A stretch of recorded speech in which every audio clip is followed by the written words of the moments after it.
So we're going to start in a couple of minutes. I just want to let you know that when you are ready to ask questions, you won't need a microphone because the ceiling is a microphone. So be careful what you say in the meantime. Especially since we're going to be recording. I've heard that when So we first came into the only room. the speakers are going to have a microphone, and it actually acts as a PA as well. So the sound should be pretty good. And I want to let you know also that we are recording this session, and we will make it available. So, if you want to go back and hear more. And be ready to see a lot of beautiful pictures about, architecture and urbanism and stuff like that.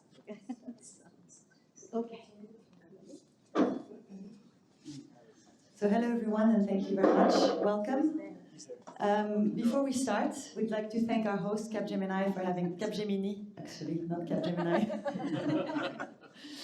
for hosting us tonight. And we'll let Jean-Claude say a little words about Capgemini or Capemini, whichever. Thank you.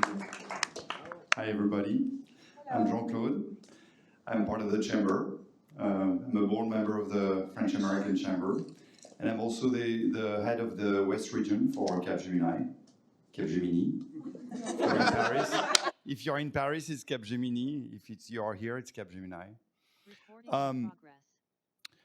Capemini is a pretty big company. We are almost 400,000 employees worldwide. We started in Grenoble in 1967. So we were a startup in 1967. We started with 2 employees, Serge Kampf, who was our founder, and Serge Bourboulon, both from Grenoble. And 57 years after, we are almost 400,000 employees. And here we have a big presence on the West Coast, 2,000 people here. Yeah, it's a growing, it's a good French-American success, and 40% roughly of our business now is in the US. So US is a big market for us. The place you're in is a brand new office. We're very proud of it because you probably know that now Frog Design, which is a design company, is part of Capgemini. So we actually ask our employees to design this office. And we chose everything, the materials, the colors, everything. We design absolutely everything. And we love it because now we have 500 employees from San Francisco who are based here. We have another office in Santa Clara, south of here. So that's what I wanted to say. The only other comment I wanted to make is we are very proud of hosting this session tonight, because you probably know that sustainability is absolutely core to our strategy. Eman Ezat, our CEO, has been investing $2 billion since now 3 years to make sure that we are addressing the sustainability topic with our clients at different levels. Products, supply chain, IT. We are very, very, I think we are one of the most sustainable consulting company in the world. That's why we are delighted to have you here. That's what I wanted to say.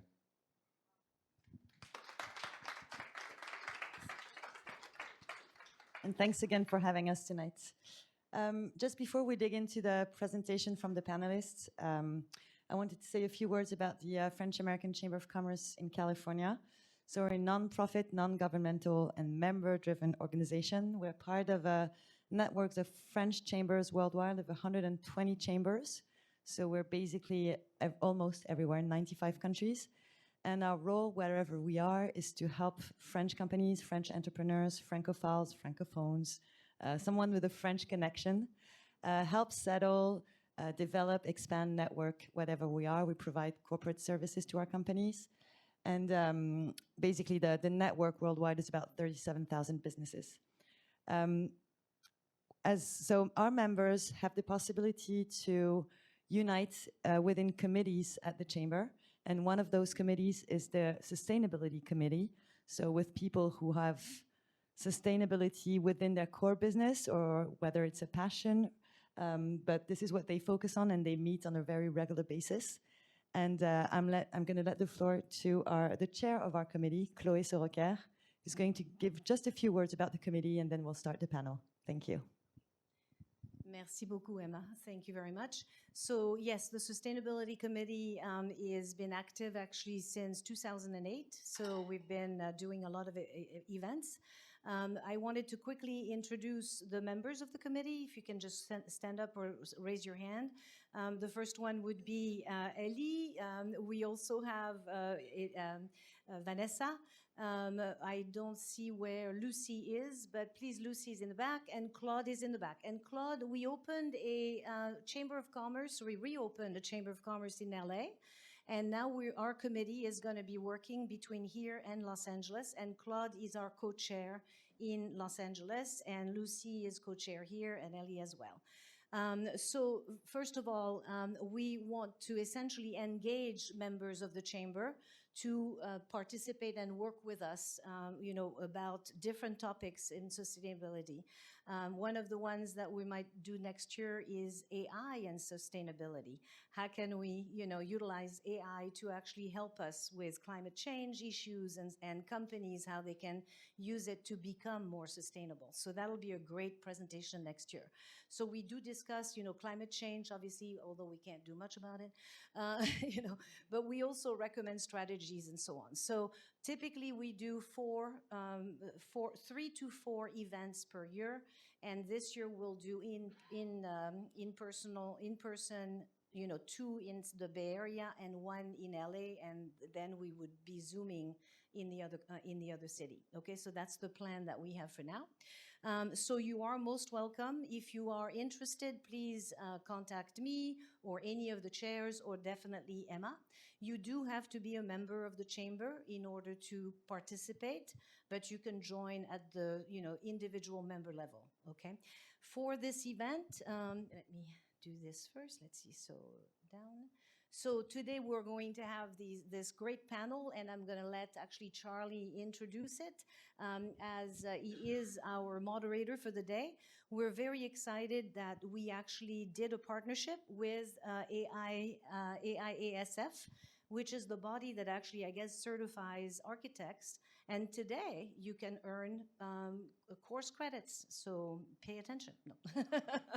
There will be a test at the end. Okay.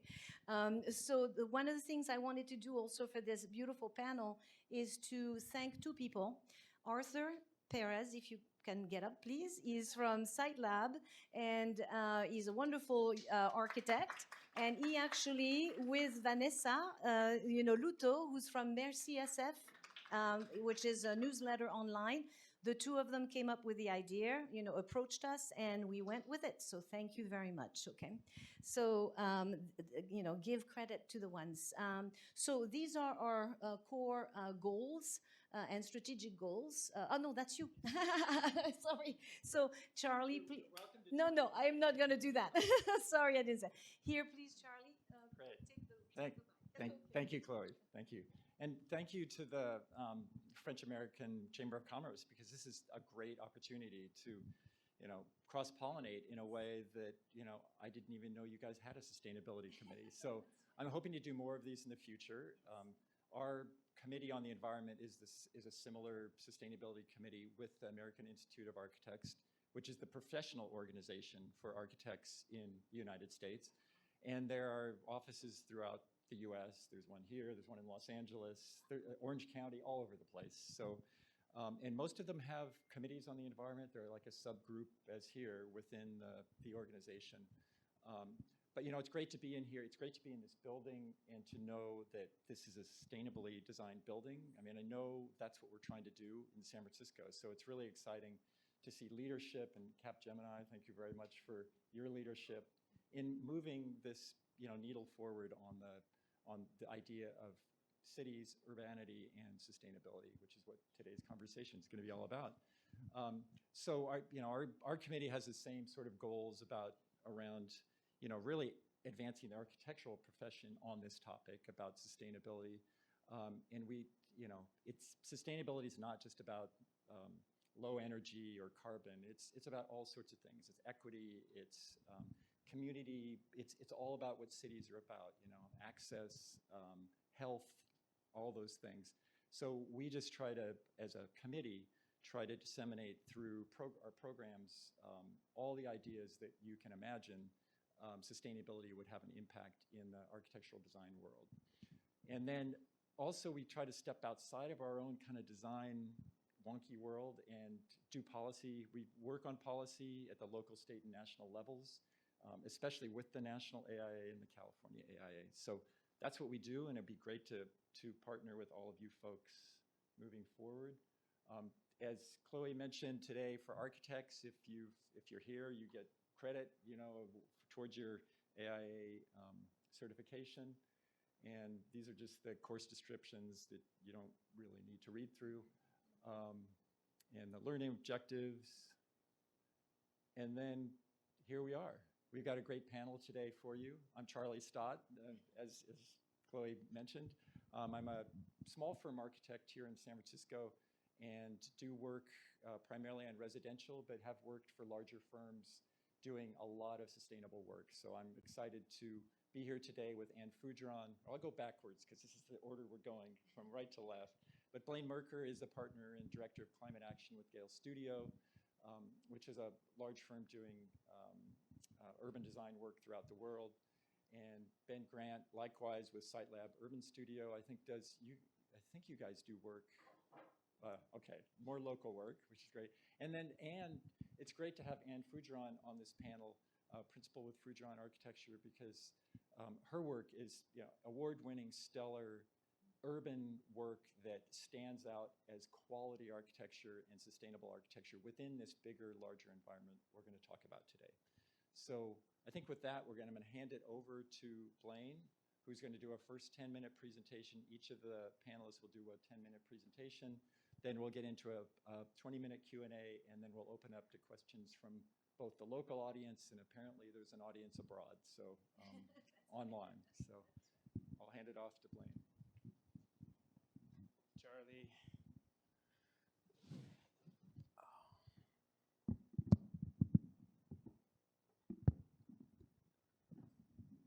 There we go.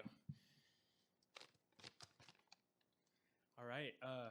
Cool to be first, and I'll try to sort of start us off on time.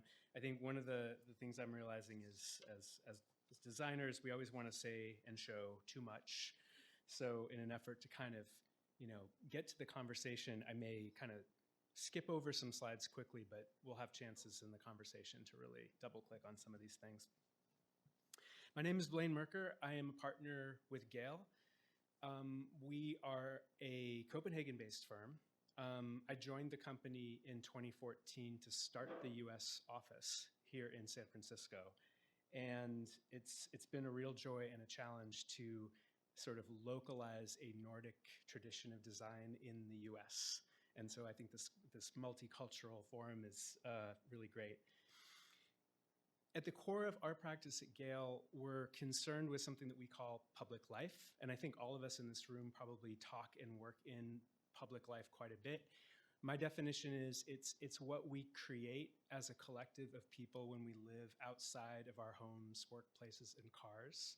And it's really what the city is so good at doing. That's what drives our practice. And we sort of do a lot of things like street design, we do ethnography, we do urban data, master planning and neighborhood design, but it's really driven by this idea of public life. And we've done projects around the world. We're a very global practice, but a very small company, actually, 120 people.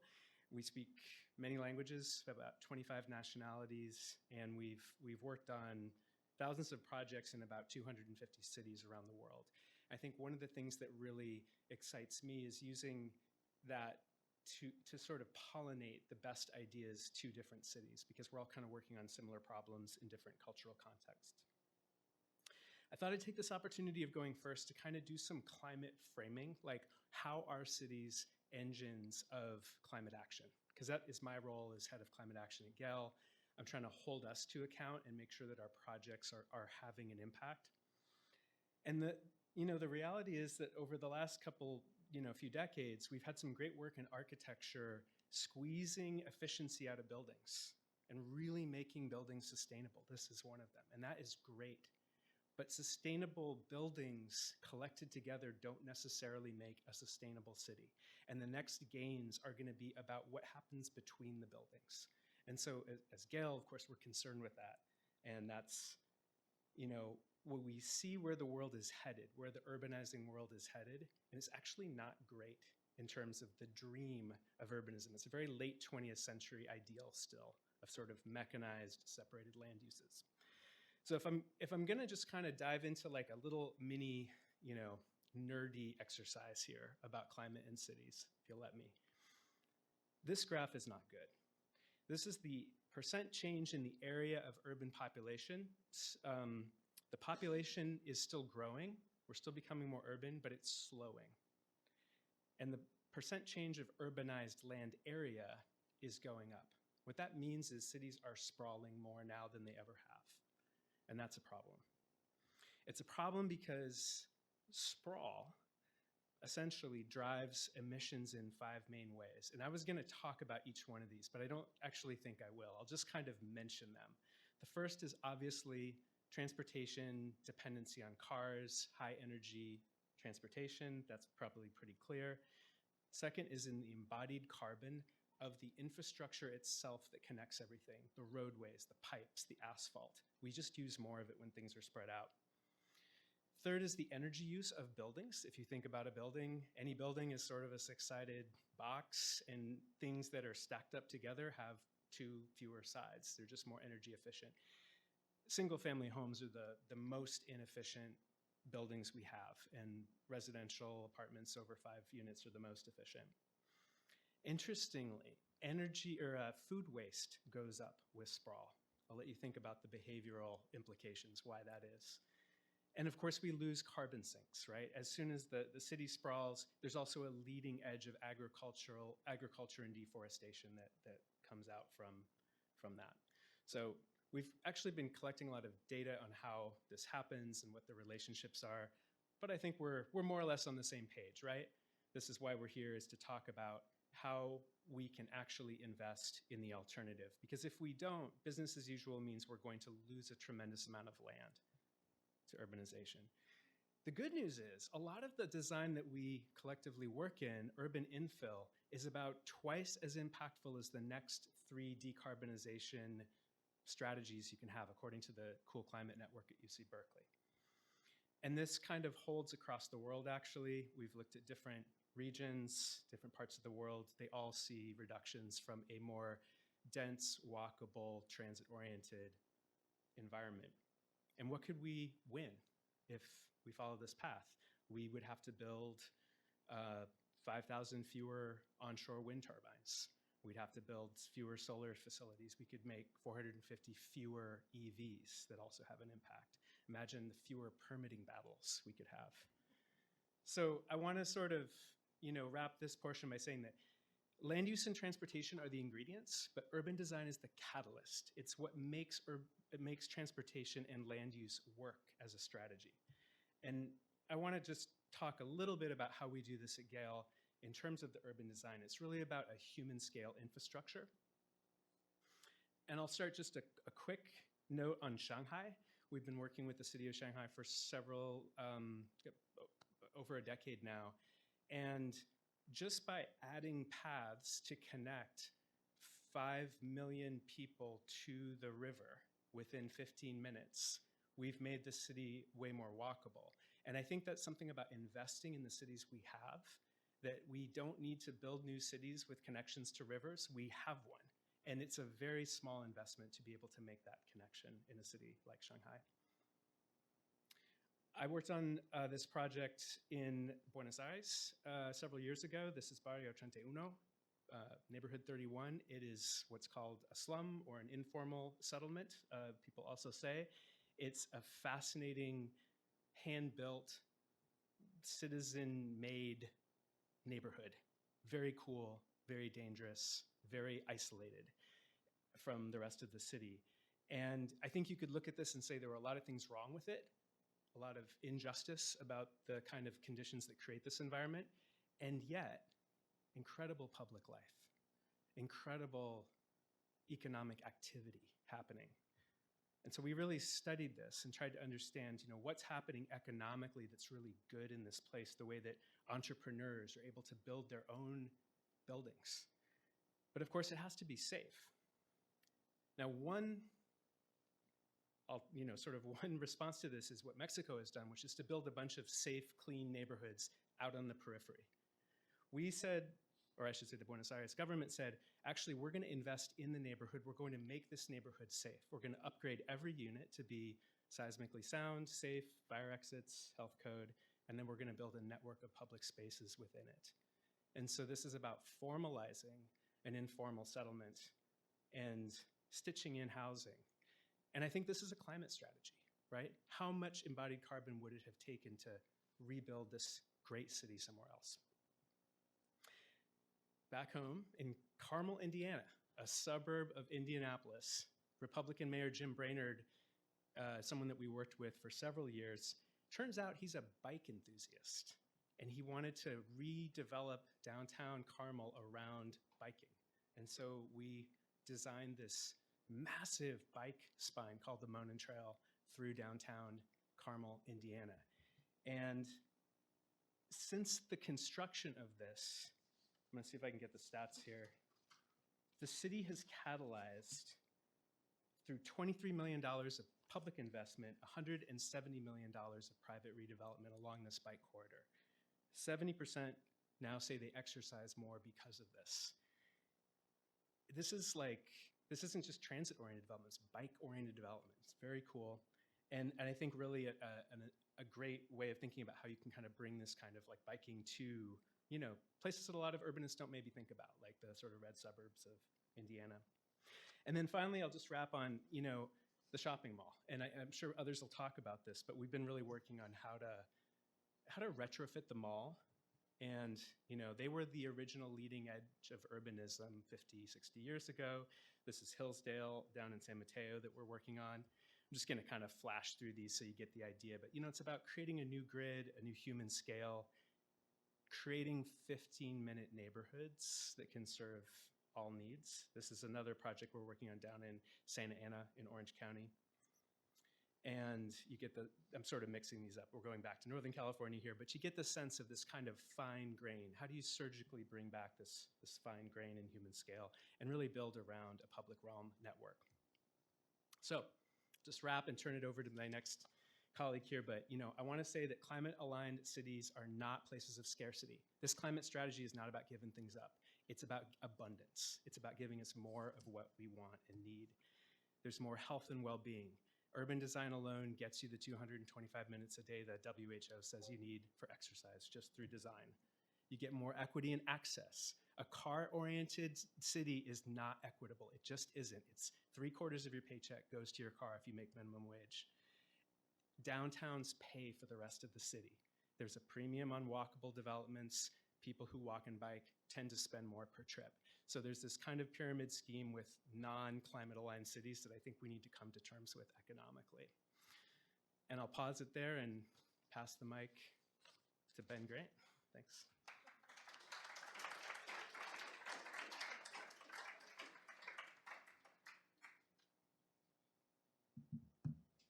Thank you, Blaine. That was awesome and very helpful to me because you did some of the heavy lifting that I will refer back to on sustainable cities. So good evening. Bonsoir à tous. Merci.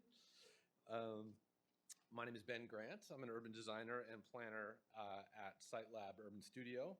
I also teach, do research, and curate exhibitions.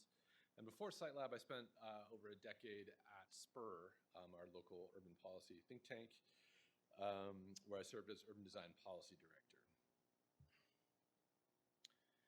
SITELAB is a small urban design and strategy firm here in San Francisco. We design places and the processes that shape them. And our work is anchored by spaces for public life, very much like Gehl. We value diverse perspectives on the shaping of cities and specialize in creative engagement along those lines. And we embrace the complexity inherent in urban conditions. It is always complex. It is always a challenge. That's what makes it interesting. That's what makes us keep doing this work. We know what sustainable cities look like, and Blaine just walked us through a lot of that. This is one of 100 different examples of trying to boil down the basic elements. They're walkable, mixed, dense, interconnected, inclusive, public-spirited. This isn't everything, of course, that makes a great city, but these are the fundamentals that enable urban life and free us from the car. What they don't tell you is that this is incredibly difficult to achieve. Incredibly difficult. That also keeps the work very interesting, but it also makes the work very frustrating when we're trying to tackle global issues like climate change, knowing how impactful the built environment is on that issue. Addressing our critical housing shortage here in the Bay Area offers the chance for urban transformation. We have failed to provide the housing that we need for a booming region, as you all know if you've tried to live here or if you've walked down the street and seen the tragedy of our catastrophic housing crisis. And we're nowhere close to getting it done. So this rather depressing graph shows building permits going back to the late 1960s, and that red line, which I added to this, represents the annual need of 44,000 dwelling units per year in the 9-county Bay Area. If we are to achieve the number of units over the next 50 years that it takes to really address our affordability crisis in the Bay Area. This is research done by Spur, coupled with information from MTC. We're nowhere close. And to do this work in California, as any planner will tell you, is to face a huge array of constraints and challenges to getting it done.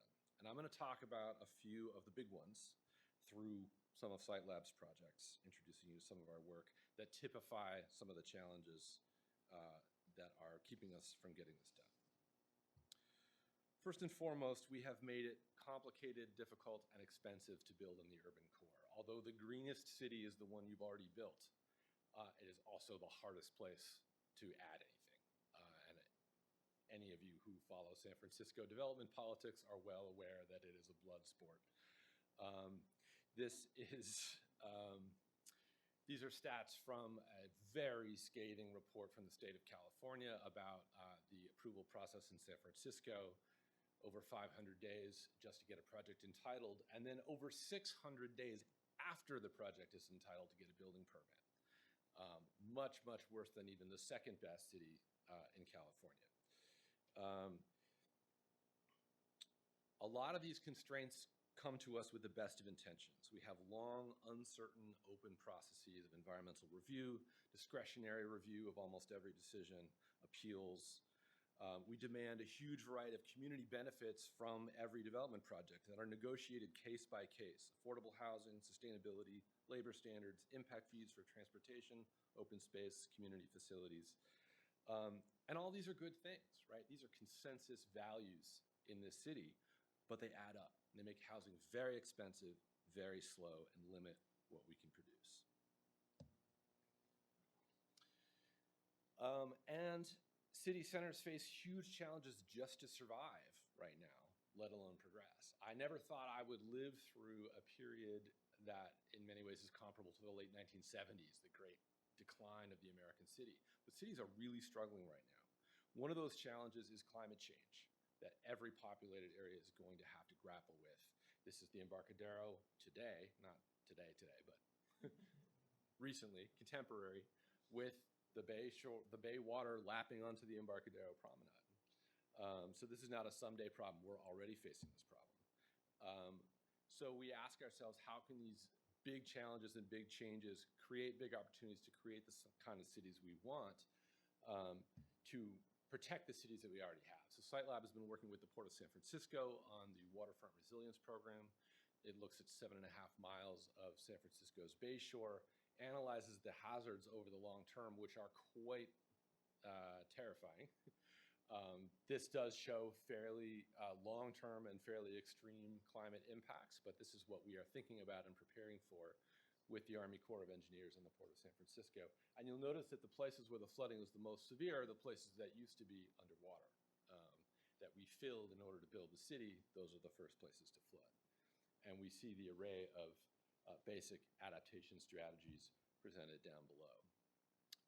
But we want to view this as an opportunity to create the waterfront that we feel like we deserve, and that is sort of emblematic of this great waterfront city, and to continue the work of the last generation that gave us the waterfront we have today, which started under a double-decker freeway within my lifetime. I remember driving on the Embarcadero Freeway. And to lead with inspiring futures and great places. We can expand that access to our waterfront to parts of the city that have been disinvested and treated inequitably over time. So that's just the tiniest little snapshot of the Waterfront Resilience Program. Another huge challenge that's facing city centers right now is the post-COVID landscape. We are facing enormous economic challenges in the realm of the future of the workplace. We built our cities around the idea of people coming together, including many of the environmental efficiencies that come with commuting by transit. And San Francisco was the poster child of the dense, mixed, but not too mixed, not adequately mixed, employment center that actually drove people to ride BART to the center city. Great exception to the rest of the region, which has not performed well in terms of sustainable transportation and transit.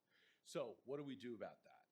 SITELAB has been working with the Downtown Community Benefit District to create a public realm action plan that basically says, step one is lead with the public realm. We have tremendous bones, as we put it, to downtown San Francisco. Let's work with that and identify some key interventions where we can do programming and events and really compelling spaces to draw people in and compete with the couch, as we put it, right?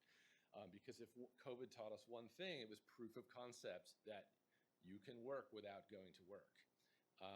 And that's not going away. So we have to make cities have a better offering that actually can compete with the couch.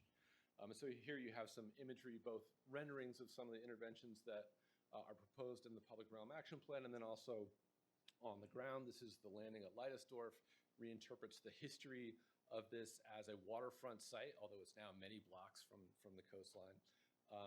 And creating a gathering space that brings people out and gives them a reason to leave home and actually come downtown. At the lower left, a rendering of a new proposal for Powell Street, which has really suffered from the decline of retail in the core of San Francisco. So that's kind of what we've been up against in the center city.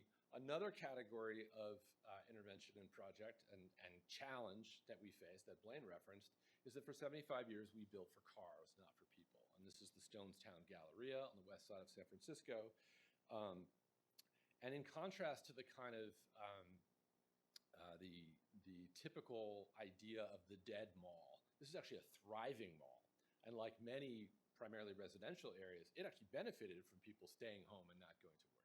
So the idea here is to retrofit this to a place that is no longer oriented towards the car, but that is oriented towards active, walkable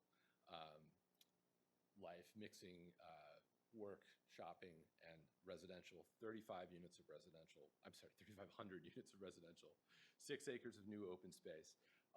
Initially greeted with a great deal of skepticism by the neighbors, but after several years of really careful engagement, ended up being approved unanimously with a great deal of support from the community, as it imagines bringing those kinds of qualities of the walkable, sustainable city and creating a new town center in the notoriously change-averse western side of San Francisco. So we can do this, but it is a tremendous amount of effort to take environments that were conceived for the car, because you have to redo the basic infrastructure and parcelization, and this does not have good bones in the sense that I was referring to the other day. So retrofit is possible, but it is very, very tricky. Next category of constraint or challenge I want to talk about is big infrastructure. Anybody know what this construction project is?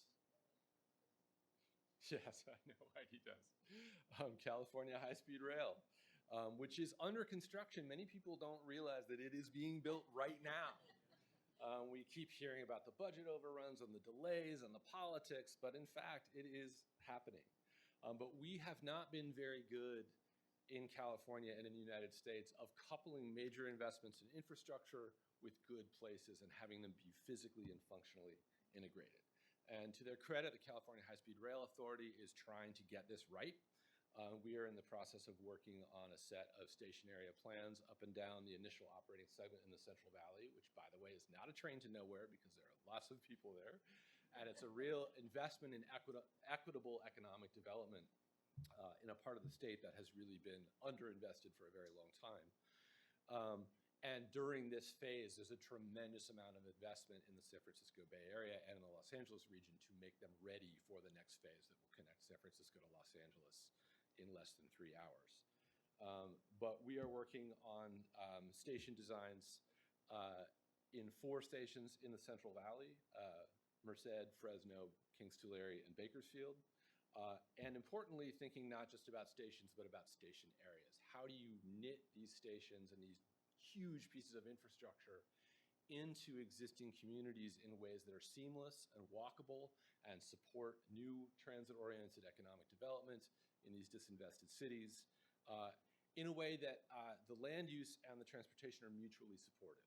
So the transit benefits from having a lot of people there, and the people benefit from the access to the transit. And it creates the kind of virtuous, sustainable cycle that Blaine was referring to. And really imagines a new generation for the inland cities of California.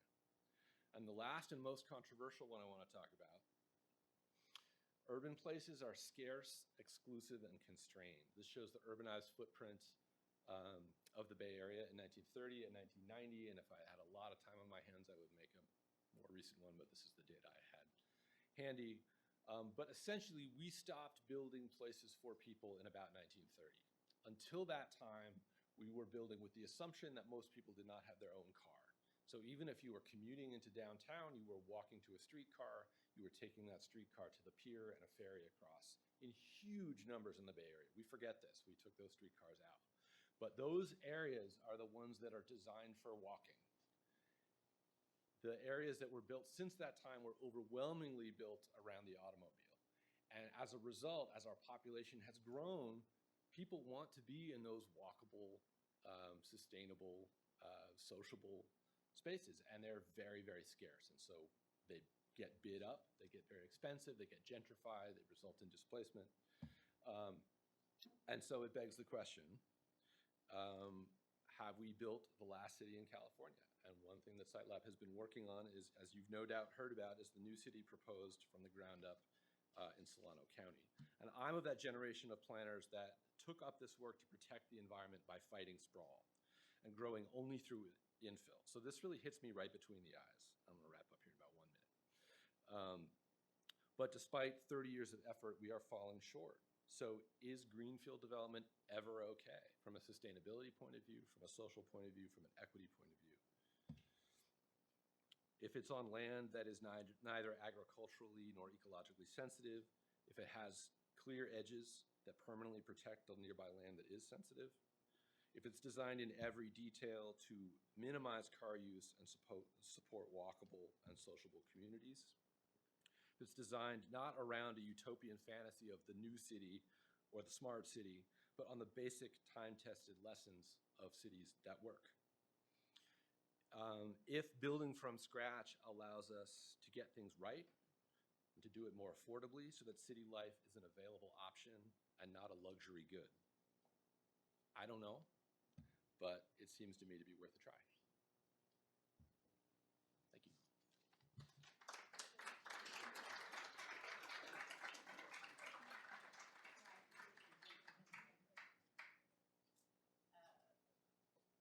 I never know what to do here, so I'm supposed to press on. I got it. Thank you. All right, so we are talking about some of the same things. So the thing that's happened, and I'm mostly going to talk about San Francisco because that's where we've been doing most of our work. So at some point, San Francisco in 2018 put out this great sort of kind of thing that showed all the projects that we're going to be building and how many units we had in the pipeline, which was really good because we're supposed to have 82,000 built by 2031. Is that right? Something like that. Anyway, and it was showing how many affordable units we were building and all the projects that were down below, some of which we had all worked on. But then they put out the same thing in 2024. There were 72,000 units that had to be built, but they were all the same units as they had shown in 2018. So I think this exemplifies a sort of problem of like the conversation isn't as frank as it should be, and also it's very complicated, right? Because it's not that we don't want to build these units, it's just that there's nobody to build them, there's not the money to do it, particularly after COVID, and with construction costs and with entitlement costs that you talked about, where it just takes too long to get a building permit, and then interest rates. So we're sitting here in a time where everybody wants to build more housing, and it's just stopped. So Park Merced isn't going ahead. We worked on that. We are doing a project in Treasure Island, but it's they've only built a couple of buildings, not the 15 that they need to. Ventura Power Plant is not yet going ahead. Balboa Reservoir is on hold. So, you take this number and 2026 is going to look kind of exactly the same. And I think this is a real problem that we have to address very seriously. So we are building about 2,000 units a year on a good year. And we are supposed to have 82,000 units done by 2031, which would mean that we would have to produce about 13,000 units a year, and we're just not going to make it. And then the state's going to get mad at us, whatever they're going to do, but I don't tell you, like, not happening. So we need to have goals that are realistic in terms of goals that we can meet, and not be given these goals. Like, I think New York now has a goal of building 82,000 units in the same amount of time, except New York is 10 times as big as we are. So, these are some of our challenges. On the other hand, we have a horrible shortage of housing, particularly affordable housing, and we also need to address this very aggressively. So there's a lot of things that we can do, and a lot of it is going to have to be reformed within the system, and hopefully also a change in the sort of economics, so that we can, again, find developers who want to build these things. Because it's not just, us architects, we'd build anything, anytime, but we're not the ones controlling this issue. So one of the things that we have worked on recently is all these projects where we developed new housing projects on sites that were once left unoccupied or had freeway ramps on them. So this is Hayes Valley. That shows you all the sites that were freed up by the Hayes Valley and the tearing down of the Central Freeway, and about building higher density projects on these sites. And I think these particular projects have been very successful because they have brought a town which used to be split in the middle, Hayes Valley, from the have to the have-nots because of the freeway, into this very kind of dynamic new neighborhood. So there are ways in which building within the city and doing it quickly and rapidly with both private and public money can really completely transform urban areas. Density is always a tough word because people think, oh, density, oh no, like those high rises. You know how people get completely riled up about that high rise in the Sunset? Like, really? I mean, anyway, San Francisco is about 18,000 people per square mile. Los Angeles only has 7,500, so they're really in big trouble. But the thing that's interesting is that Sao Paulo only has 18,600 people per square mile, and yet the way the density is enacted is so very different. They have towers, and then they have like very big sprawling suburbs that go out from there. So I don't think density should scare us, particularly when you think about the fact that Paris has 52,000 people per square mile. So San Francisco could double, triple its density and look like Paris. I don't know, I take it, it isn't bad to me, I don't know. So I think the density argument needs to be moved out, and we need to be intelligent about talking about it, because it terrifies everybody, and this is what happens. Like, we can't get things built because people are like, oh, no, not my backyard. Serramonte, I just imagine what that was like. We deal with that all the time. Anyway, so I'll show you a couple of projects just because they kind of represent the way we work. So when the Central Freeway was torn down, all these sites became available, and we actually worked on two sites, one an affordable housing project, 100% affordable, and this other one, which is actually a condo building that had 34 units, of which 4 were affordable. The thing that's always very important when you do urban work is to recognize the great things about your city, but also the things that the city needs to evolve. And for us, putting a building and a site is always about where is that site, what does it mean, who's going to live there, and how are we going to all sort of kind of bring it together, right? Because if you don't make the pieces of the puzzle fit, then you're always going to get this difficult thing. So this was a site that was at a corner, which is great, but it was facing that horrible blank wall. So we designed it in such a way to sort of mitigate that blank wall, to have higher density because that was allowed, and we could do taller buildings right there, which was great because you were adding like probably 10 or 15 units. And then to create mixed-use buildings so that there's commercial on the ground floor, so there's always activity on the street. And then finally, for us to think about open space as something that's animated rather than defensible. So I think we need to make our cities more open to everyone.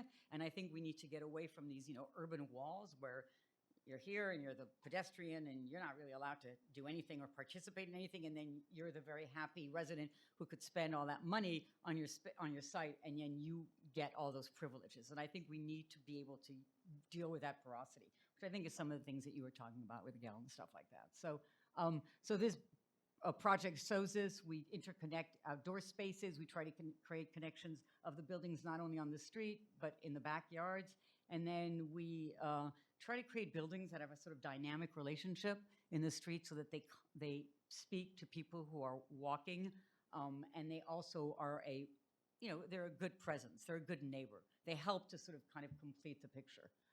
And then we also created this gigantic porthole in this project, and that was all about creating this connection between the urban pedestrian and the person who lives in the building, and having this sense that you kind of you can see within the building. I mean, this is a very European concept. I mean, if you work in Milan, you're always looking inside courtyards and looking inside buildings. Not so much something that American developers do, because you have to lose a few units when you do that, but we were lucky enough to get a developer who was okay with that. And then we were also, so these are the things that happen with this. We want this continuation of block open space. We love inner courtyards. We reinterpret bay windows because we believe in kind of bringing the 21st century architecture in San Francisco to a new point.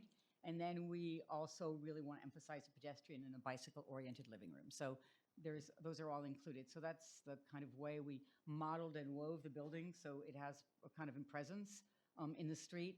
And then finally, it's about rethinking also the materials that you use. So this building is all made with wood. Well, it's concrete, but the facade is wood. And we made it out actually of handrail material, which are dowels. And the reason for that is because we could, because it's great for sequestered carbon, but it also speaks to buildings in San Francisco. Really, all the buildings that we love and cherish, most of them are made out of wood, right? So we're trying to bring back this idea of using a material that sort of brings it back to the city. And it's important to do these buildings in ways that people can relate to, because you want them to then want to have other buildings that they can relate to in their neighborhood. So I think it's very important for us to be able to do that. The other big success besides Hayes Valley has been the Transbay District, which is also called East Cut. That was the same place where sites became available when the freeway was abandoned, the freeway that used to go along the Embarcadero, and then the car ramps. So that brought together this odd-shaped kind of Transbay redevelopment area, which also then, of course, included the Transbay Terminal. The Transbay Terminal the city sold off these sites to be able to pay for the Transbay Terminal. So it was a way to fund the terminal. It was 38 new units, 3,800 new units, and 1,400 affordable with 11 sites. The last site is being built now. So it's been an incredible success. And if you go down Folsom Street, I think you can see what it's like to remake a street and how that can work, because it actually does really work. And it's one of the more pleasant places to be in the city, like I think this neighborhood is starting to develop to be like. So we worked on Block 8 and Block 9. I will just show you Block 8. But you can get a sense of what it's like. It used to have a freeway ramp going right across. It was completely barren. There was nothing on it. It had a parking lot. And then this is the other piece that's going in the back there. For us, it comes down to the analysis of how you do new urban space. It's pretty intimidating to take a whole city block and sort of figure out, like, is it going to work within the context of this building, and then is it going to work with the other streets? Because if you don't make it work, then you go back to this notion of places not being used, not being liked, and sort of being deserted. And we have a real obligation in cities to try to sort of come back and bring things together. And these lots are a big part of this new idea of how to repopulate San Francisco, and they're mostly housing, right? Which is great, because we needed the housing. Anyway, we analyze what open spaces look like, we analyze what transportation looks like, we analyze how people walk in the city and where urban spaces are, where open spaces are, that's the orange. And then we put that together in this idea of how we could make this building both good for the people who live there and also good for the neighborhood. And this led us to this idea of basically creating in Block 8 there a big urban living room, which is actually a space that's open to everybody, all year round, 24/7 to the whole community. This is a model that shows this idea of kind of creating this building. This project has 540, 550 units. It has the smaller buildings at the bottom, which are the ones that we worked on, were 100% affordable. It had a 27% affordable quota, and that is what allowed the development to have extra stories. So you were buying affordable units and paying for them, and you could afford to pay for them because you were getting extra stories that allowed to do that. So it's this constant movement of money and how you use the money to be able to make these things happen. And then it also has commercial on the ground floor. Oh, sorry, I'm going the wrong way, I think, right? Yeah. So quickly, this is that big urban living room, which is a great, fantastic space. We're trying to create these spaces that, again, are open to everybody, and they're not defensible, they're not gated, they're not closed off, but they become a place to sort of gather. Just very much like you would find it in many, many urban cities or throughout the world. So these are little sketches that we do. That's that urban living room. In the end, the yellow buildings are the ones that we worked on with part of the pink. I mean, it's a complicated sort of work that we did with OMA, which is a fantastic architectural firm that is in Rotterdam. And then that's the finished product. So trying to fit into the site, having materials that kind of relate to what's around there, which is brick, creating this incredible chamfered urban street that opens itself out and creates a space for everybody to be able to use, having retail that opens into that so that there's this constant flow of people and eating and coming and going, and then creating a connection between what is affordable housing, which is in the brick building, and what is in back of us, expensive for rent and or for sale housing, and creating this place where these people could interact. I mean, this is all what we think makes really good architecture and urban design, and I would sort of say in some sense makes really good sustainable buildings, right? Because they are sustained by the fact that they are dearly loved and they form and knit together a whole neighborhood. On top of it, these buildings all have a lot of sustainable features that all of them need to have. I mean, we build buildings now that are at least gold, and most of the time we're trying to reach platinum. So there you go. And that's it.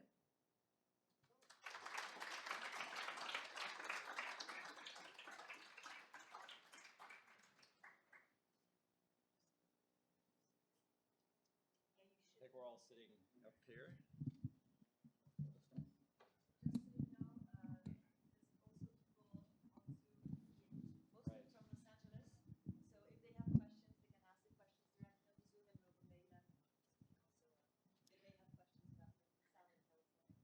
Do we, and how, just remind me how much time we have here? It's 7:10. 7:10, so we have till 7:30? Okay. Yeah, right, when they all leave to go to the food. All right, great, super. All right, so what a great conversation, or presentations, which could spark so many conversations here. And I don't want to delve into, you know, we've got problems with permitting, everything's too slow, we're not producing enough housing, et cetera, et cetera. I mean, that's another conversation for another panel and another time. Because I think this is all about sustainability, right? And I think one of the key questions, and I'd love to talk about this amongst our panel, is what is the best use of development? Is it urban redesign or urban, you know, rehabilitation? Should we be doing that as getting us the most sustainable projects, the most bang for your buck financially? This is where people want to live and work. Or do we go to the periphery and do it in the malls and redo malls in ways that are more densified? Or, and this has been what you talked about and what the California project, the Solano County project gets to, is do we need to actually develop, you know, virgin land? And are these things we have to do in California, or And I just want to open that up as a conversation. And maybe I'll start, Blaine, with you. Maybe you can make the argument for the urban and suburban argument, and then go to the go beyond. I was actually Okay. I mean, my first kind of quick reaction, but I will defend the city, the existing city, which I think we all believe in too. I think the thing is, it's a everything strategy. It really has to be, we do different things in different places. There are lots of people who live in suburban environments. They need dense urban centers too. And I think if the reason that we have gentrification happening with all of these really great neighborhoods with great bones is because we don't have enough of them. So I think I would sort of start maybe with the equity question, is like, how do we halt gentrification? We make more supply of the kind of life that people want to lead, urban life that people want to lead. But I would add that we should really hold ourselves to a rigor of understanding, like, well, what is the footprint of, if we're just going to think about climate for a moment, what is the footprint of people going to be in the things we built? Because that's ultimately the, sort of the Earth may not actually care where exactly we locate the transit-oriented development, but the atmosphere will make a record of what emissions we put into it. So I would just say, like, how do we kind of create a system to hold ourselves accountable and say, yeah, maybe actually building all those units in Solano County is a great idea, because it is going to be way faster, hopefully, than maybe trying to retrofit all the city we have. So I'm going to come down and sort of, it's an everything and.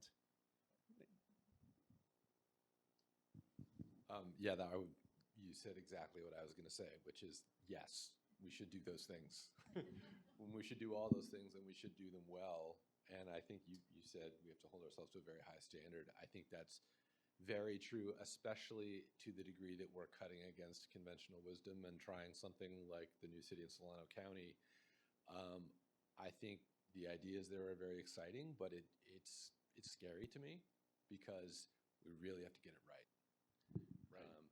But it does, I love that question of how we built the last city in California. Do we really imagine we're never going to build another city? 100 years from now, 200 years from now? And given the urgency of our current circumstance, how do we make sure we get it right? But you also showed us these amazing transit stops along the whole corridor up and down the Central Valley. It would be arguably, or maybe not, better places to put new urban development, right? Because but it's not a zero sum. It's not because we put a housing unit in Solano County, we don't put it in Fresno. We need the housing units in Solano County and the housing units in Fresno and in San Francisco and Oakland and everywhere else that is an appropriate place to build housing. Great. Any comments, Anne? Would you like to weigh in on this? No, I mean, I agree. I think, though, the problem that we have in America, at least, and is just our whole infrastructure system and our transportation system is really weak, right? So wherever you build anything, if you can't get to it, except if you by getting in your car, then you've already created yet another problem, right? And I think that we need to address so many things at that level before we can start deciding, because we disperse stuff. We did, and people love to live in Los Altos, but you can't get to Los Altos unless you drive. And then what happens there? So there are a lot of issues relative to that we have to keep working on, and that I think are really important. I mean, we've worked on some pretty large redevelopment projects in like San Jose, right? Which in parts of San Jose, they're basically barren almost because everybody's left them. That to me seems like the right kind of a challenge too, because you can get yourself a whole new city almost there, except it's just closer to the other cities, right? So we just have to be careful about what we aren't building, right? Because we don't really want to build Seaside again, right? In Florida, Seaside, remember that nice postmodernist thing? Yeah, okay. Good, I'm glad everybody remembers. So, yeah, and it's a really complicated problem. Yeah. And I think to maybe pivot to a question, since this is a sponsorship by the French American Chamber of Commerce, are there examples elsewhere in France or Europe or Asia that we can look to as Bay Area dwellers and designers that work here? And are there things that they're doing elsewhere that don't work here? Are there good examples here that we can get from afar that we really could implement? And what are the barriers to that beyond the the stagnation and the the time it takes to get things approved and the funding and Right. pandemics and all those other things. And you could start if you. Yeah, well, and so I Blaine as think well. in France, for example, the thing that's happened is that high-speed rail has kind of transformed everything into a suburb of Paris, right? So you can now get from Paris to Bordeaux in 2 hours, right? So Bordeaux has seen an explosion of development. And that's because people can go to Bordeaux. I mean, they could commute in one day. It takes 2 hours. It's a little long to go 4 hours. But hey, people do it around here all the time. But mainly people can go to Paris, you know, work there for a couple of days and then go back home or do the opposite. And it's amazing what that level of transportation system has then kind of created these bridges all the way across and also to Belgium, et cetera, et cetera. So I think transportation is huge in terms of what it allows us to think about, right? Because people don't use their car as much. Yeah, I would add to that Mhm. the sort of the institutional capacity to do that big infrastructure, as I was referring to in my comments. They do it very differently there. We're very siloed here. We deliver infrastructure with one entity, Right. and we think about land development and place with completely different organs, and they don't necessarily speak to each other. And we're still hemmed in by standards that were developed around the car. Typically in Europe and Japan, you have public benefit corporations that are quasi-governmental, but that are profit-seeking and bond issuing, that both deliver and operate the rail and also develop the adjacent properties. And so they have a very strong institutional interest in having those things support one another. And we just don't do it that way. And we assume that if something is sort of privatized, that it's basically you're going to chop it up and sell it off for parts. But in fact, it can be done well. Can we do it that way? Is there a possibility to pivot here? Trying to be hopeful. No, I think, Yeah. I think Yeah. people are trying, and I think there's some positive experiments with that. But yeah, we're pretty new to it. Are there here in the U.S. positive experiments? Because that's I think what the that's High the Speed thing. Rail Authority is doing is quite admirable. They are controlling quite a bit of land around the immediate station area, and they are working up to the capacity to develop that and to regulate that from a land use point of view. It's still early days, but it certainly seems to be headed in an interesting direction. I'll add a few examples from Copenhagen and maybe in a totally different take on this. So I'm American, but I spend a lot of time in Copenhagen and really learning from the city quite a bit. And it's interesting. So on one hand, they also, the city is able to just sort of act more unilaterally and not get permits from all of its different agencies for itself, which is something that we sort of do here. And, you know, you do see the, on large redevelopment projects, the city retaining control of the ground floor and knowing that the ground floor is often just a loss leader for a developer. The city keeps that and says, we're going to program that and lease it for kind of public benefit because there's just a value to the whole development to make this vibrant. I thought that was quite an interesting idea. In the public realm, I actually think that the humble sort of asphalt patching public works department in Copenhagen is doing some interesting things. They'll really observe where cyclists are going and then go out and like patch the asphalt so there's a little curb ramp so you can get over a curb if that's the desire line. And it's just working as a landscape architect, it's so different from here. You know, I mean, we sort of have, you know, the construction set and it's bid and that's it until it's rebuilt, you know, 20 years later. But this idea that the urban environment is a kind of a garden that you tend and you look, you know, the public using it as a partner, and your job as public works is to actually kind of enable the way that people want to use that environment. Just on a totally different approach, learning from other places, we're doing a lot of work in the Gulf region, which is growing quite fast, and trying to bring a human, the Persian Gulf region, trying to bring a human-centered approach to that part of the world. That climate is changing fast, it's getting hotter, but it's always been really hot. And public life has really adapted over centuries to a hot environment. And I think we could start to look at some of those places. Public life comes out later in the day, comes out at night. Families are out with their kids at 11 o'clock going to the beach in the evening. So I think we might look at some of those templates for, you know, some places, maybe not San Francisco, that Certainly the will be Central Valley. experiencing that. I mean, Fresno, Bakersfield, the climate is merciless there, and yeah, trying to create a toolkit for a public realm in that setting is a real challenge.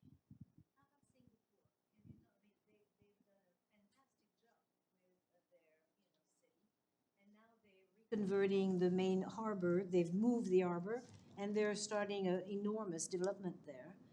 And they do a lot for community buildings and to integrate different ethnicities together. They don't want an Indian side and Asian side and, like we have it. They want everybody to live together, and it makes for a much more, pleasant environment, actually. I don't know if you want to add that. I don't know a lot of detail about the Singapore case, except to say that there is an extremely high amount of centralized authority. Yes, true. Right. And part of what we struggle with in the Bay Area especially is this sort of extreme democracy, where Right. everybody gets their say and everybody's opinion has just as much weight and nothing happens. Are there questions from this audience or beyond that we should? If I might, so your last comment I thought was absolutely spot on. And at the beginning of this, you talked about taking the public process out of this discussion. The public process is intrinsically linked to it. Unless we change the public process and allow building to take place, you're never going to get there. So you can look at all these other metrics. I mean, transit hubs. Brilliant idea. Let's do that. Let's try to encourage development there. Let's try to minimize sprawl. But if the government doesn't get out of the way and the public process, which is absolutely within San Francisco, the public process is a killer. And so, yeah, to 5, 6, 7 years to get entitlements for a building, that's just absolutely unreasonable. Well, I mean, California is trying to do that, right? So they have started this whole increased density bonus program that basically means, first of all, if you build enough new housing that's affordable enough and density enough, then you basically don't have to go through the San Francisco process, which San Francisco, of course, doesn't like, but it's happening all over the place. So the state becomes the one that rules on it. So I think there's an understanding to some extent that, yes, that some jurisdictions have been their own worst enemies, and then you have to kind of move yourself around them. I mean, yeah, interestingly, CEQA has had those guidelines for at least 10 to 12 Right. years, okay? Yeah. And San Francisco was the one that stood in the middle of this by taking the planning code and allowing the public input. Yeah, no. And it's so, we gotta kind of take care of that too. I mean, I agree with everything everybody's saying. If I But could if you can't build, offer a little more color on the state issue, in the last 5 years, the state has passed dozens of housing. They never passed the giant omnibus reform thing, but they have passed a whole bunch of very significant housing reform measures that are really chipping away at that process. Good. And the report that I quoted from in terms of the number of days of for approval is fascinating to read because they really slammed the city and now they're enforcing it. And the city is in fact reforming their entitlement processes to a great extent. So it's an interesting time to watch this play out. And I just want to make one comment about the sort of on the ground, in the room part of the public process that we've designed, which is, it is not about getting all, on balance, input from people without power. It's actually a power, it's a process that has been captured by folks with a lot of economic power. Mhm. And so I think, we can talk about sort of the macro level, like how many meetings do we require, but we need to ask who's in the room, what are their interests, what are the demographics of the people who have shown up, and how much do we weight that over other things and also unspoken things, people who are not represented. So I just think, I think it's a little bit of a language thing. We need to sort of get away from talking about public process. It's actually not public process. It's a special interest process for older property owning Californians. And we also need to not overcorrect because the process, as onerous as it is there because of some widely shared values based on the fact that we blasted freeways through this town and bulldozed entire neighborhoods. And that was 50, 60 years ago, and it's time to, to correct again, to being able to be a little bit more ambitious and get things done, but let's not forget where we got the political process we have. It's because we did a lot of bad stuff and did a lot of damage. And so we created a process by design that allowed people, citizens, to intervene and have a very strong voice and stop things very easily. Now we're suffering the consequences of that. Can you talk about Los Angeles? I mean, that's a big sprawling city. You know, they have as many problems with homelessness as we do. But what's happening there? I mean, I've been to Culver City. I thought that is a very beautiful little town that actually, you know, allows all of this exchange between people. It looks like a little quartier de Paris in some areas, you know, with people are strolling and they're walking and there's all little cafes everywhere. And then there is a train between Culver City and downtown LA, which has really improved also, you know, commute and everything. But do you have anything to say about that area? I don't know enough about it. I'll just offer the comment that I think Los Angeles is a great city in a way that San Francisco isn't, honestly. Right. It's a world city, it's a city of scale and ambition, whereas San Francisco is a precious, nervous artifact that is desperately trying to protect itself from certain problems. And I love San Francisco, but That is good. I grew up in the Bay Area thinking that LA is the root of all evil, and then I started spending time there, and it is actually quite dense, and many parts of it are quite urban. It's a mess, and it's everything that I love about cities is there. And there's a lot of LA. It's not just one place. Can a new mayor and new supervisors change this in a term? We'll see what Lurie's gonna do. If you were Dan Lurie, do you have suggestions for him? I mean, I think there's a lot of this is structural. It has accumulated over a couple of generations in things like charter amendments and all sorts of policies about how we do things. And there has been an effort to change that that's already been going on for 15 or 20 years. So any one administration, any one board of supervisors can't just flip a switch and fix it all. It's a very challenging, multifaceted problem. But I do think we have gotten the message that, to a degree in our politics, that we created some of these problems and we need to start going in a different direction. And there's not consensus, there'll never be consensus in San Francisco, but I do think we are moving towards acknowledging that we really need housing and that we need to get out of our own way. And I think this administration is gonna continue on that. I have high hopes. Any other questions from the audience? Oh, yeah, on the back there, yeah, or in the front, whatever. Yeah, hi. Sorry, I missed some of this, but sorry, like maybe you touched on it. Do you feel that inclusionary zoning laws, I mean, in San Francisco Code 415 with the MOHCD, Mayor's Office of Housing and Development, do you think enforcing compliance and also through incentives for developers to build more affordable housing per unit, do you think that's the most effective solution to curb homelessness in the city? Or? It's a super complicated question. I think it's that and everything else. You know, I mean, part of the problem that San Francisco has, which a lot of other cities doesn't have, is that it has a concentration of SROs and things like that in a very small geographic location, and they're not dispersed throughout the city. So that's what creates some of these areas of blight and these issues that we have with, you know, with that kind of housing. But I also think that's, and I think you need to do it at so many different levels, right? So all the projects that you do in San Francisco now have to have a certain number of affordable units, and they tend to want to have them within the project themselves.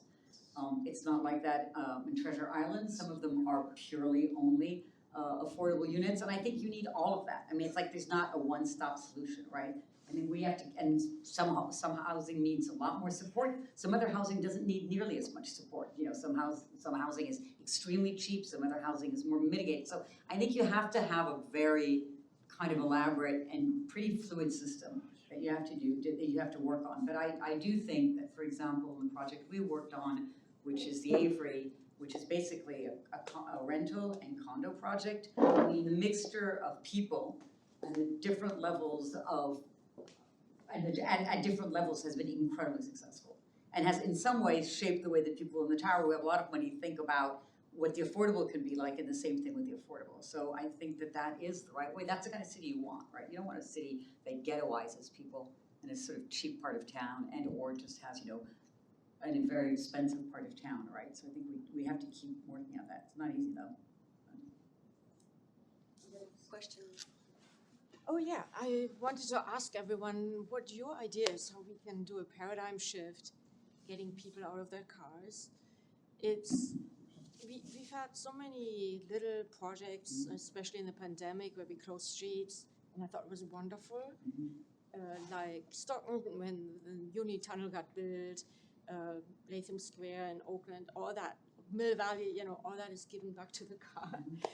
And I think in Europe, the whole notion of the pedestrian who was ruling, Bordeaux is a great example, you know, where the whole bridge was closed, you know, to cars. It's basically now tram and pedestrians and cyclists.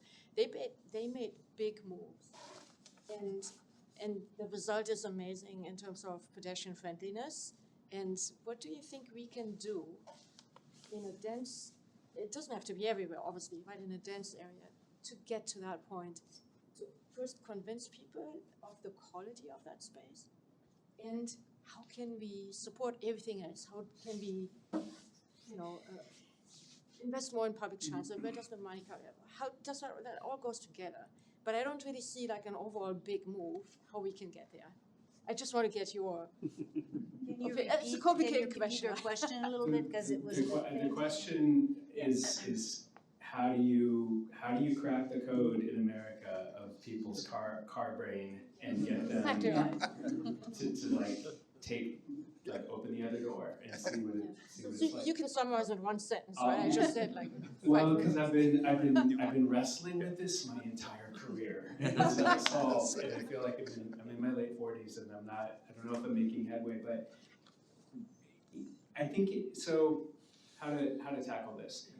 I think it's happening in some places, and I think we need to look at where it's happening and maybe reverse engineer back from that, because the cultural machine of car dominance has got the country in a stranglehold, and then we have a government that is sort of pluralistic, and there's a lot of voices, and not able to take sort of unitary action to change things maybe in the way that some of these other cities are. So, you know, when we see, in my neighborhood in the East Bay, I've watched parents taking their kids to school on bikes explode over the last 10 years. And it's exploded along with bike and ped advocacy. Probably that's been the main thing. And then sort of a private sector, like bikes are cool, let's buy a bike, it's sort of a luxury item. But I think people really wanting to do that. So it's like a leading edge, you know, looking at those adopters who are willing to kind of make, not maybe an entire lifestyle shift. I'm sure most of those folks still own the car to go to Yosemite, but they're transitioning part of their lives. And maybe that's the best answer I can give you right now. I think it's a cultural shift that interlocks with infrastructure and advocacy, and that's what we need to do. Well, what is sad is that the SMART train, you know, which took a while to between Larkspur now all the way to Santa Rosa, and it's going actually another, I don't know, 50 miles up north, is not utilized. It's just amazing. And yet it stops at very key places in Marin, and you would think people would start commuting with it. But there's this resistance, you know, to do that. And those people live in single-family homes 5 miles from that stop. That's true. So But if the land use pattern buses. does not support Right. access to transit by foot and bike, Right. it's simply not competitive. And you know, like you said, I've been at this 25 years, and I think people Since have, it changed. I think BART has worked to some extent with those huge parking garages that they have when people get on BART, but I think that there are other places that, you know, they never took BART to Marin, they didn't want it, right? Right. So that was their, so there is still this reticence in the United States. You always feel like you need the freedom of your car, but I think if you ask in the city, I think the number of people who have cars in the city is greatly diminished from what it used to be, and that I think is progress, but now we need to sort of stitch together the way people get from A to B, because that hasn't been great, right? And it's always kind of faltering. There's an interesting stat about, I think it's people underestimate the cost of their car by about 2.5 times. And so I think it's interesting when there's that big of a cognitive dissonance. I mean, you're really compensating for some terrible urban design to believe that your car cost that little. But maybe there's something there about really making the cost more visible, and I think there's people who are working on this, and maybe finding, and maybe there is an economic lever, like a sort of a master key that we could change some policy to have the costs on society calculated differently, and that might be able to change policy. Yeah, I think that's true, but I also think it's not that people are so psyched about driving. I drove here tonight, which was insane. And it's not what I wanted to do, but I had to get my kid, and then I had to get here, and I live in the East Bay, and it's not on BART, so it would have been one more, mode shift. It's that the alternative isn't there, unless you are able to live in one of those few incredibly high-priced, delightful urban neighborhoods where you truly don't need a car. And there are like 5 of them in a region of 7.5 million people. It's like Vernal, Hayes, DuBose, Charlie. It's like, you can count them on your hands. And everybody else, whether they want it or not, is in an environment that is punishing to walk and punishing to bike. And yes, we have the hangover of 50s car culture, but I think it's less that people are actually desirous of being in their car, and more that we're locked in a way that's very hard to peel apart and undo and reframe. And we're making progress, but it's frustratingly slow. I might say your observation about the new generation is absolutely spot on. I just want to let you guys know I'm leaving because there's nowhere to park.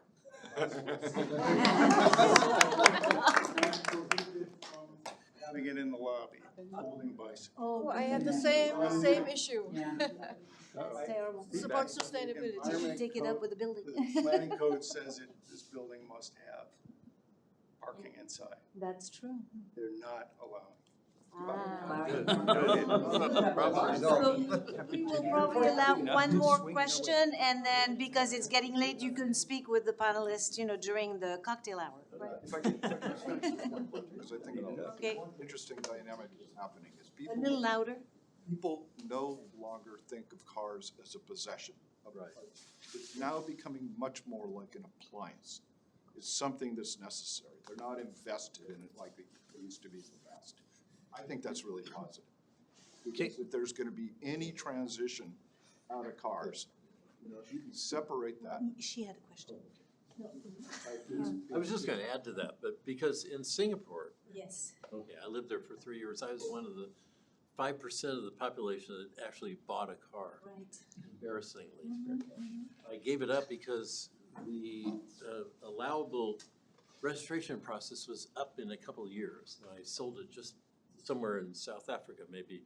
But the point is that Singapore will be a non-car ownership society in 2030. And they already have a mechanism where you use a car just like John's describing as a utility. They share cards. You can go and put a credit card in like you do in Paris, since we're in a French entity, like you rent a bike. And you use a car, you take it back. Brilliant. I mean, why would you ever own a car in San Francisco? I lived here 8 years without one. In Paris, people don't know how to drive in reality. 40, 50 years old, they don't have the driving. It was really complicated driving on the other side of the road. I think the Last question, the car sharing please. system has been very successful. I mean, it's just very expensive cars, got other things. Most of the people who work in my office do not have cars, and they just, when they need a car on the weekend, they just go and rent one. So, but I think part of it is, in France, we have a mayor in Paris that nobody likes, Hidalgo. But she has basically just taken out every possible car she can and made everything into bicycle or, transit oriented, or maybe that if you drive a car, you only got 1 lane and then there are 4 lanes for the bicycles. Such that, people are finally like, okay, I'm just getting a bike. I mean, I can't do this anymore. And also the subway system is very good, so we need to also have something that offers people that level of convenience. I mean, particularly when you're younger, it's fine, like who cares, you're like 20 and you're going everywhere. But when you start to have children, you gotta get people to school, you gotta get them back, you gotta go to meetings. And handicapped people. There's So it's- less and less for them as well, handicapped Well, the people. French subway system for the handicap is not great. So one last question, and it's for the lady right there. I wanted to say, to follow up on that, the zoning system in San Francisco has been very segregating neighborhoods, which doesn't help good urban design. So I was wondering if it's going finally to change and get better. Housing zoning in San Francisco is pretty good now. Yeah. There's been waves of reform and definitely emphasizing mixed use. You have more direct experience. Yeah, no, I think there is no new zoning that's happening that isn't about mixed use. So you cannot just build a neighborhood with just office tower and then another office tower, another office tower. The problem is that we have existing neighborhoods such as downtown where it was just offices. And the minute you don't have people in the offices, everybody all of a sudden is like, what happened to this neighborhood? Which nobody noticed until 2020 or something, you know? So we have to go back now and try to change those, right? That's part of the work that people are looking at. But if you look at the whole new Transbay neighborhood, which is the East Cut, it is nothing but housing, office, you know, supermarket, and it is all mixed. And we wouldn't do anything else anymore. So that has been reformed, but you know, you have existing conditions that are hard to change. So I just wanted to say thank you to our wonderful panel.